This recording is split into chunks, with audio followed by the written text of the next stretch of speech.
আজকে তোমাদের একটা দারুণ জিনিস দেখিয়ে দিচ্ছি। তোমরা যদি এই জিনিসটা আগের থেকে জানো কমেন্ট সেকশনে অবশ্যই একবার জানাবে। তো আমরা অনেক সময় পড়ে থাকি বৃত্ত, সার্কেল। তো সার্কেলটা কেমন করে এসেছে আকারটা সেটা করে বুঝে নাও।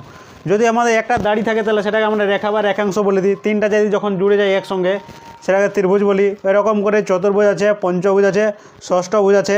এরকম করে যত বাহুর সংখ্যা বাড়তে যায় আলাদা আলাদা নাম হয়ে যায়, বহুভুজের নাম হয়ে যায়। কিন্তু যখন এটা অসংখ্য হয়ে যায় তখন সেটাকে আমরা কি বলি, বৃত্তর নাম দিয়ে দিই। সেটাকে আমরা সার্কেল বলি ইংরেজিতে। বৃত্তের পরিধি 2π আর কী করে হলো এই জিনিসটা ভালো করে বুঝতে হলে এই ছবিটার দিকে প্রথমে তাকাও। এটা ভালো করে বোঝাতে চলেছি, মন দিয়ে বুঝবে। আমি নিজের ইচ্ছা মতো যে কোনো আমার চারপাশে, পরিবেশের চারপাশে যে বৃত্তাকার জিনিস আছে সেগুলো আমি নিয়ে নিলাম।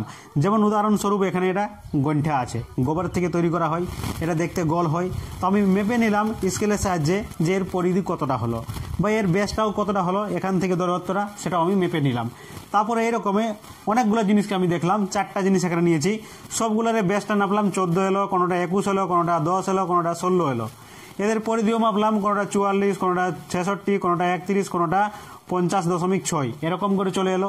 আমি কি করলাম, এদের অনুপাত নিয়ে নিলাম, পরিধি আর বেসের অনুপাত নিয়ে নিলাম। তখন দেখলি প্রত্যেক ক্ষেত্রে কিন্তু একই রকম একটা সংখ্যা আসছে, যে 3.1। অনেক কিছু এদিকে আসছে দশমিকে, সেটা দেখতে গেলাম না।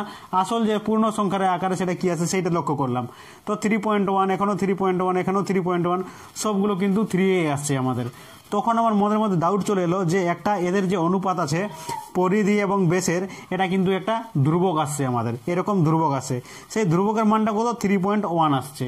আমি সেই ধ্রুবকটাকে নাম দেওয়া হয়েছে কি, পাই নাম দেওয়া আছে। পাই মানে কত, 22/7। তো সেই জন্য এখানে লেখা হয় পরিধি বাই ব্যাস সমান কত হয়ে গেল, পাই হয়ে গেল।